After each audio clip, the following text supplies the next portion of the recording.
Assalamualaikum warahmatullahi wabarakatuh. Bagaimana kabarnya anak-anak kelas 3 hari ini? Semoga tetap sehat dan selalu semangat. Baik, hari ini kita akan belajar tematik 7, yaitu makna sila-sila Pancasila dan ungkapan atau kalimat saran dan penyelesaian masalah. Sebelum kita masuk ke materi, alangkah baiknya jika kita berdoa terlebih dahulu dengan membaca basmalah bersama-sama.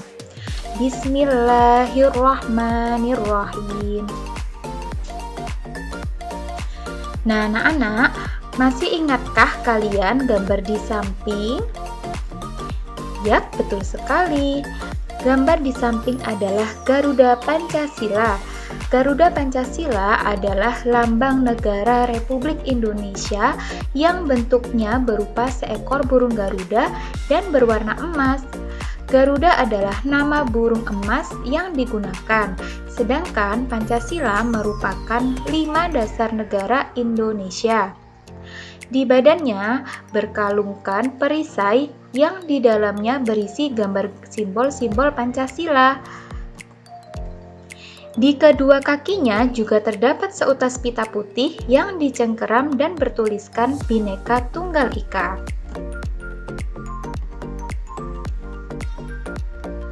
Pancasila merupakan dasar negara Indonesia yang memiliki nilai-nilai luhur yang harus diamalkan dalam kehidupan sehari-hari.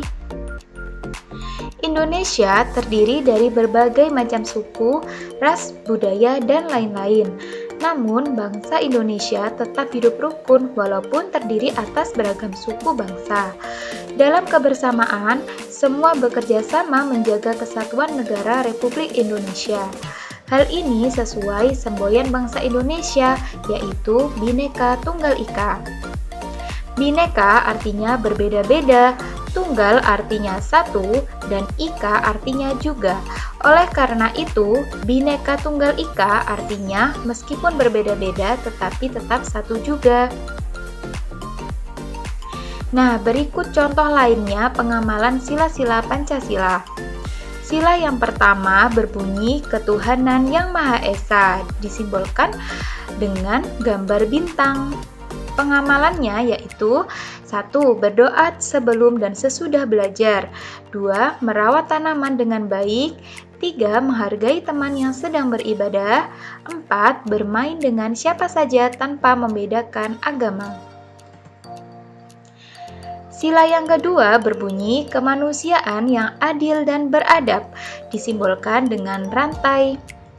Pengamalannya yaitu 1. Menjenguk teman yang sakit. 2. Menolong teman yang membutuhkan bantuan. 3. Saling menyayangi antar sesama. 4. Berani menegakkan kebenaran dan keadilan. Sila yang ketiga berbunyi Persatuan Indonesia, disimbolkan dengan pohon beringin. Pengamalannya yaitu 1. Menjunjung tinggi persatuan dan kesatuan. 2. Mengikuti upacara bendera. 3. Rela berkorban untuk kepentingan bangsa. 4. Ikut serta dalam menjaga ketertiban bangsa. Sila yang keempat berbunyi kerakyatan yang dipimpin oleh hikmat kebijaksanaan dalam permusyawaratan atau perwakilan, disimbolkan dengan kepala banteng. Pengamalannya yaitu 1. Melakukan musyawarah untuk mengambil keputusan. 2. Mengutamakan kepentingan masyarakat. 3. Menghargai pendapat orang lain. 4. Tidak memaksakan kehendak pada orang lain. Dan sila yang kelima berbunyi keadilan sosial bagi seluruh rakyat Indonesia, disimbolkan dengan padi dan kapas. Pengamalannya yaitu 1. Melaksanakan hak dan kewajiban secara seimbang. 2. Melakukan gotong royong. 3. Tidak boros membeli sesuatu. Nah, itu tadi contoh-contoh pengamalan sila-sila Pancasila dalam kehidupan sehari-hari. Nah, dalam kehidupan sehari-hari, kita seringkali menemui berbagai macam masalah. Namun, masalah tersebut pasti kita mampu selesaikan dengan baik jika kita yakin dan bersungguh-sungguh untuk mencari jalan keluarnya. Seperti yang ada di dalam surat Al-Insyirah ayat 5, yaitu sesungguhnya beserta kesulitan itu ada kemudahan. Nah, apa itu masalah? Masalah adalah segala sesuatu yang tidak sesuai dengan keinginan dan harapan kita, dan segera harus diselesaikan atau dicari solusinya. Apa itu kalimat masalah? Kalimat masalah adalah segala sesuatu yang mengandung suatu permasalahan dan membutuhkan penyelesaian, solusi, atau jalan keluar. Kalimat masalah biasanya diiringi dengan kalimat penyelesaian masalah dengan kalimat saran mengenai masalah tersebut. Nah, apa itu kalimat penyelesaian masalah? Kalimat penyelesaian masalah adalah sebuah kalimat yang menunjukkan nasihat dan penyelesaian dari sebuah masalah. Apa itu kalimat saran? Kalimat saran adalah kalimat yang berisi pendapat, usulan, anjuran, atau solusi tentang suatu permasalahan kepada orang lain. Mengapa kalimat saran digunakan? Agar permasalahan yang terjadi dapat segera terselesaikan.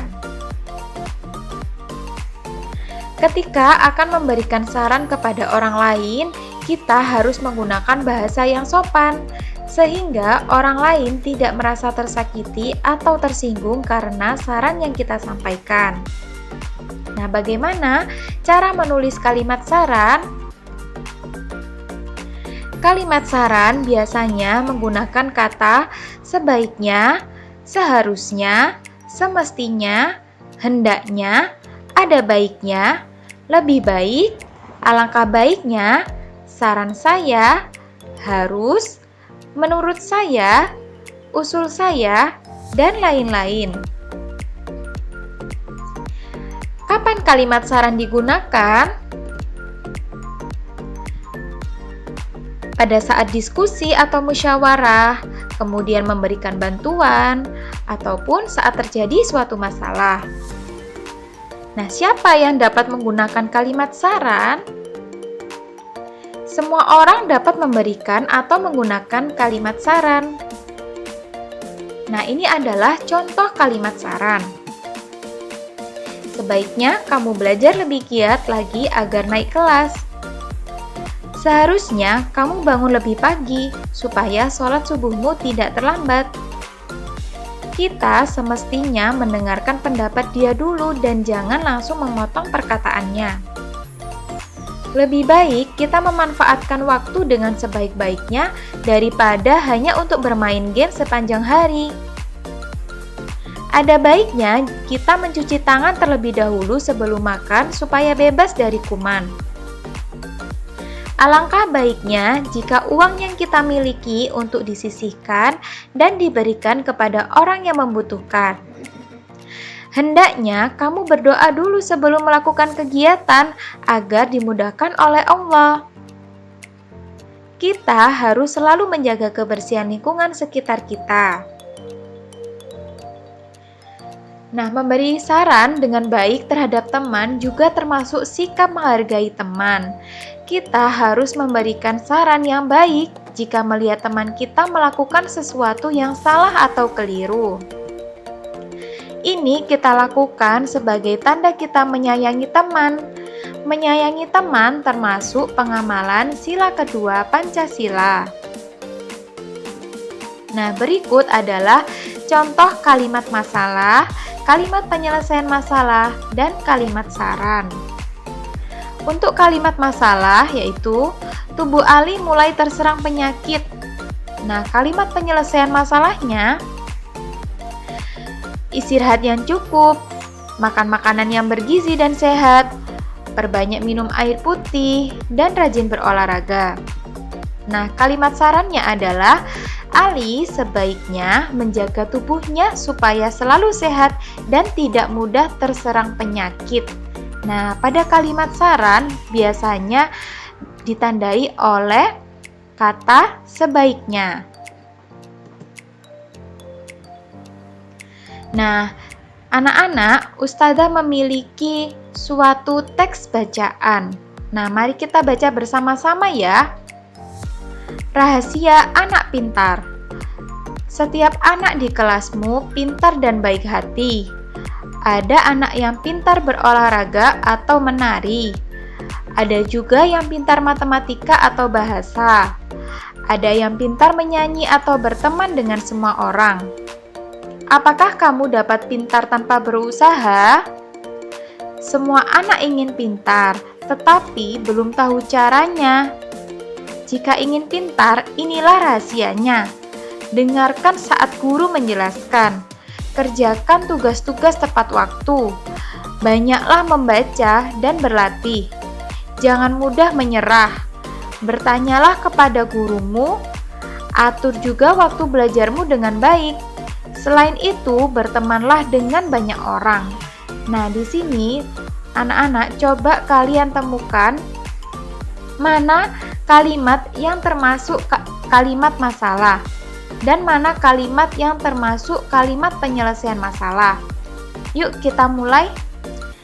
Nah, untuk kalimat masalahnya yaitu semua anak ingin pintar tetapi belum tahu caranya. Nah, bagaimana kalimat penyelesaian masalahnya? Ini dia, dengarkan saat guru menjelaskan. Kerjakan tugas-tugas tepat waktu, banyaklah membaca dan berlatih. Jangan mudah menyerah, bertanyalah kepada gurumu. Atur waktu belajarmu dengan baik. Selain itu, bertemanlah dengan banyak orang. Nah, Ustazah juga memiliki teks bacaan yang lainnya. Judulnya adalah Sekolah yang Indah dan Rapi. Kita baca bersama-sama yuk. Setiap siswa wajib menjaga sekolahnya agar indah dan rapi. Di dalamnya ada banyak pohon yang terawat. Pohon-pohon membuat udara segar dan sejuk. Sekolah yang indah dan rapi membuat siswa semangat belajar. Akan tetapi, banyak sekolah yang belum indah dan rapi. Semua siswa harus bekerja sama agar sekolahnya indah dan rapi. Pohon-pohon yang ada harus dirawat bersama. Siswa harus dapat membuat taman kelas. Kelas juga harus bersih dan rapi. Meja guru harus tertata rapi. Papan tulis harus selalu bersih. Kursi-kursi dan meja juga tidak boleh ada coretan. Nah, dari teks bacaan yang sudah kita baca tadi, coba kalian temukan mana yang termasuk kalimat masalah dan mana yang termasuk kalimat saran. Yuk kita mulai. Nah, untuk kalimat masalahnya, yaitu akan tetapi banyak sekolah yang belum indah dan rapi. Nah, ini adalah kalimat masalahnya yang bergaris bawah merah. Kemudian mana yang kalimat saran? Ini dia, semua siswa harus bekerja sama agar sekolahnya indah dan rapi. Pohon-pohon yang ada harus dirawat bersama. Siswa harus dapat membuat taman kelas. Kelas juga harus bersih dan rapi. Meja guru harus tertata rapi. Papan tulis harus selalu bersih. Nah, pada kalimat yang barusan Ustazah baca ini termasuk adalah kalimat saran. Nah, pada kalimat-kalimat tersebut sering ditandai dengan kata harus ya. Ini adalah salah satu ciri dari kalimat saran. Baik anak-anak, kita tadi sudah mempelajari tentang kalimat saran, kalimat penyelesaian masalah, dan kalimat masalah.